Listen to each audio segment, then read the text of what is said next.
प्यारी सात सात संगत संगत जी, जी प्यार से कहना धन निरंकार जी। आज समय के आज सतगुरु यहाँ माता पे आप सुदीक्षा सबके सविंद्र दर्शन हरदेव जी ने करके अपने जहाँ विचारों में क्या बहुत ही खुशी तो मिल ही बताया है, रही है, जरूर साथ सुनिए। में जो आपका जज्बा कि किस तरह अभी आप सबके अभी तक भी पंक्तियों में दर्शन ही होते जा रहे थे कि ये जो निरंकार के प्रति, सत्संग के प्रति, और तब से ही 6 बजे से ही सब इतने आके ये सत्संग के लिए इकट्ठे यहाँ जहाँ हुए हैं, तो सार में बात की जाए तो सिर्फ निरंकार ज्ञान की ही बात आज जो भी हमने सुनी है, और जो भी मिशन के अंदर ये जो भावनाएं, ये सिर्फ आज की बात नहीं, ये तो युगों युगों से चल रही है। क्योंकि जहाँ पर ये कर्म और ज्ञान की बात आती है, जहाँ ये हम जानते हैं कि जो हम मुंह से शब्द बोल रहे हैं उनको अपने जीवन में तो हमने कर्म रूप में ढालना ही है। क्योंकि हर एक इंसान वैसा ही होना चाहेगा कि वो जो बोलता है करता भी वही है, और ये नेगेटिव तरह नहीं कि मुंह से तो बोला ही कि मैं खराब बात कर रहा हूँ, एकदम कौड़ी बात कर रहा हूँ और हमारा कर्म भी कौड़ा हो रहा है, इस तरफ नहीं जाना। पर भक्तों की जिंदगियों को एक सामने उदाहरण रखते हुए, संतों को जीवन को देखते हुए कि किस तरह समझाया गया है कि एक अपने मन से, कर्म से, बोलों से एक सार एक जैसा होना है। जैसे हमने समागम पे कुछ साल पहले वो कवि दरबार में भी सुना था, जो ज्ञान कर्म में ढल जाए तो जीवन का श्रृंगार बने, कि किस तरह ये जो एक पक्षी के जैसे 2 पंख होते हैं, तो एक पंख के द्वारा तो वो पक्षी उड़ नहीं सकता, तो वो जो बैलेंस है ज्ञान कर्म का, जो वचन और कर्म का, वो हमें बैलेंस जीवन में हर पल इसको मेंटेन करके ही चलना है, नहीं तो ये हमारी उड़ान सफल नहीं होगी। अभी जैसे हमने उदाहरण में भी काफ़ी महापुरुष जब स्पीच बोल रहे थे कि आज ईस्टर के दिन का उन्होंने लेकर कि क्राइस्ट जी ने हमको क्या समझाया था कि किस तरह हम एक तो हर एक से प्यार करें, किस तरह वो चाहे हमारा पड़ोसी हो, चाहे वो और हमारे किसी तरह से भी अपने आप से शुरू करते हुए अब ये स्प्रेड करें प्यार को। और साथ ही साथ उन्होंने जो बहुत इम्पॉर्टेंट बात कही थी कि नो गॉड यू वर्शिप, कि हम संसार में एक तरह अपनी वर्शिप, अपनी बंदगी, अपने ये जो भी भक्ति का जो देते हैं कि चाहे वो कर्म कांड रूप में, रिचुअल्स के रूप में करते हैं, वो सब तब तक मुबारक नहीं जब तक असली गॉड को नहीं पहचानेंगे। कि एक बार when we know God then only we can worship God in true sense, कि जब तक अपना असली जो रूप है ये परमात्मा, ये अविनाशी, ये इसका असल रूप जब तक ना पता हो तब तक इसकी सही मायने में बंदगी भी नहीं शुरू हो सकती। जैसे अभी पिछले हफ्ते रामनवमी का भी समय आया और हम सब ने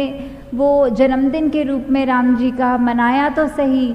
पर अंदर एक विश्लेषण करना है कि क्या हम सिर्फ ये उत्सव की तरह, ये खुशहाली की तरह कर रहे हैं, या सच में हम राम जी के बोले हुए बोलों को अपनी ज़िंदगी में उतार भी रहे हैं,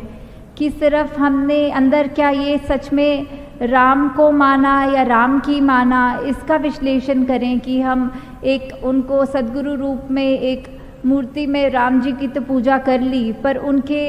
जो वचन थे वो तो ज़िंदगी में ढाले नहीं, उल्टा रावण प्रवृत्ति में चल गए कि जिस तरह अभिमान रावण करता था वो तो हमने करना है, पर साथ में हमने भगत भी अपने आप को बुलवाना है। तो ये तो कोई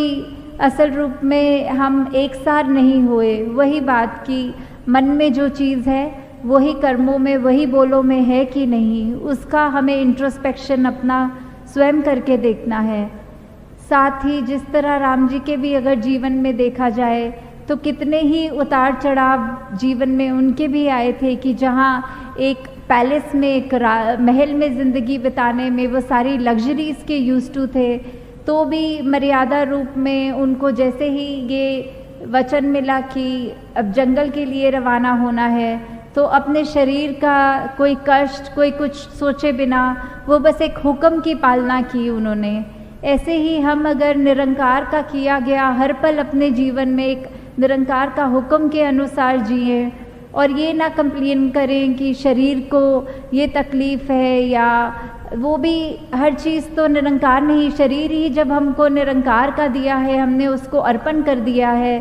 तो ये तकलीफ़ें भी निरंकार ने दी हैं। तो जब ये निरंकार का ही है शरीर है तो उसको वो आबाद करे या बर्बाद करे, वो तो निरंकार का ही है। हमें हर हाल उसमें भी शुक्राना ही रखना है कि शुक्र है जहाँ मेरे शरीर का एक अंग नहीं है, कोई दूसरे को कभी चलते देख के देखो उसके शरीर के 2 अंग नहीं होंगे। तो हर चीज़ में जहाँ वैसे शुक्राना जीवन भी देखें कि उसको तो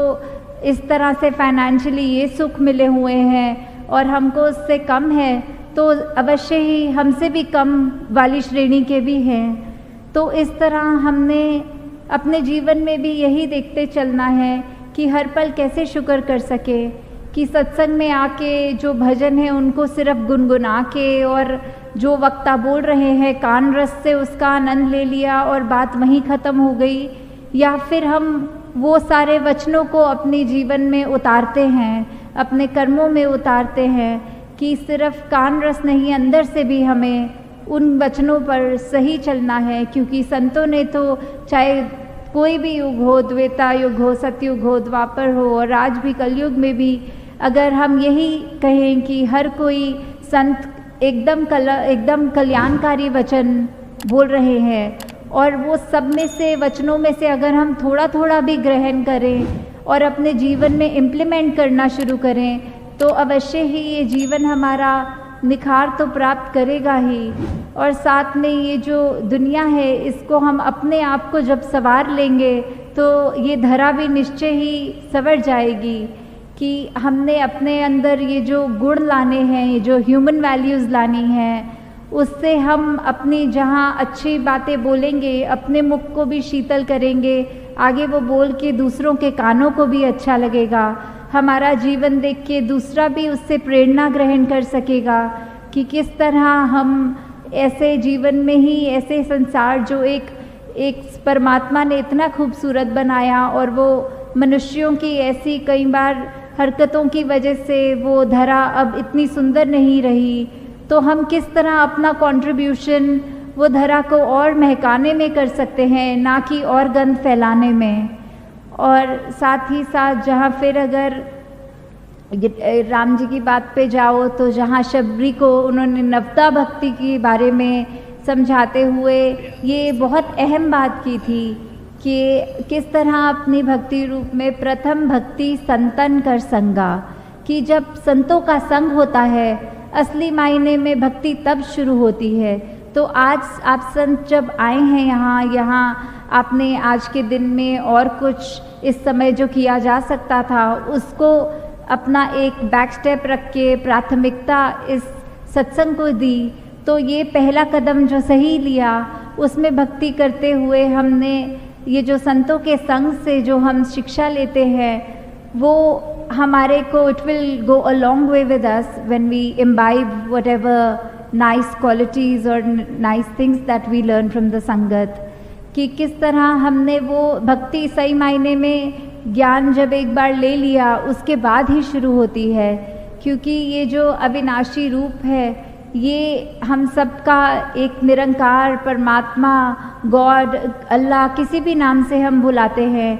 है तो वही बात कि वो हमारे अंश हम उसी का है। कि एक अगर H2O की बात करें, वाटर की बात करें, तो उसको कोई पानी बुलाए, कोई नीर बुलाए, कोई कुछ और नाम से बुलाए, पर होता तो वो एक ही प्रॉपर्टी है। वैसे ही ये जो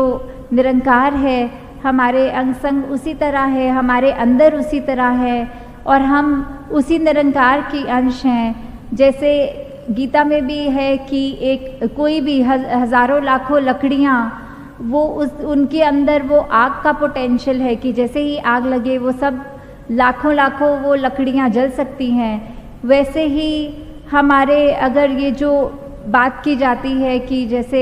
स्क्रिप्चर्स में लिखा हुआ है कि अगर हमारे ये लाखों जन्म के बंधन इस ज्ञान रूपी चिंगारी से अगर बर्न हो जाए तो फिर हमारा एक ये न्यूट्रल, अभी जो वर्तमान की बात है कि पुराने कर्म तो सब ये ब्रह्म ज्ञान सबको उनको एक बराबर करता है, और आज से जो स्टार्ट अभी का स्टार्ट होता है, वर्तमान में ज्ञान प्राप्त करके ही सही रूप में संगत की हम ओट लेके अपनी भक्ति को शुरू कर सकते हैं। तो दासी की घड़ी पे नज़र जा रही है और बाकी अपने मन के भाव दासी अगली सत्संग में आपसे शेयर कर लेगी। और जिस तरह अभी आपने सुना भी कि परसों मास मैरिजेस का रूप है और 24 अप्रैल को जहां मानव एकता दिवस है वहां रक्तदान शिविर भी हैं, तो वहाँ पे भी पूरी संगत ने भरपूर अपना योगदान देना है कि किस तरह हम जहाँ इस धरती में रहते हैं, ये जो हम ये ना सोचते हुए कि हमारा जो खून है वो कितनों के और काम आएगा, बस अपना ये सेल्फलेस एक्ट की तरह ये सेवा भाव में ये अपने खून को भी उस तरह अर्पण करना है। साथ संगत जी प्यार से कहना धन्यवाद जी।